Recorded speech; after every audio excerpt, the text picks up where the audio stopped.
மாப்பிள மறைந்து சொல்லும் பேசுகிறேன். நாட்டு மூலிகை மருந்து இது மாதிரி முழங்கால் வலிக்கு வந்து நீர்க்கட்டுக்கு பிரண்டை 3 பீஸு நல்லா கொழுந்தா எடுத்துக்கணும்.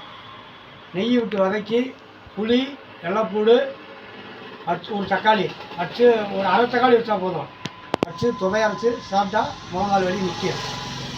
கால்கள் 10 இதுலாம் ஒரு மருந்து இருக்குது பச்சளை, அதை பிடுங்கி நல்லா கசக்கி ஒரு வெங்காயத்தை வச்சு கசக்கி தேய்ச்சோம்னா ஒரு 3 நாள் தேய்ச்சா அது நின்றுடும்.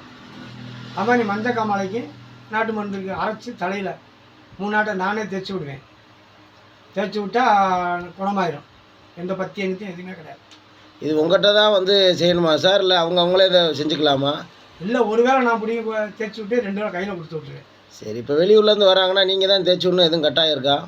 ஆஹா, இல்லை இல்லை இல்லை, நானே தேய்ச்சிடுவேன் கரெக்டாக. சரிங்க சார். இந்த வந்து அடிக்கடி வந்து இந்த வெள்ளை பூண்டு சாப்பிட்றதுனால காற்று அதிகமாக போகுன்னு சொல்கிறாங்க, அதுக்கு எதனாச்சும்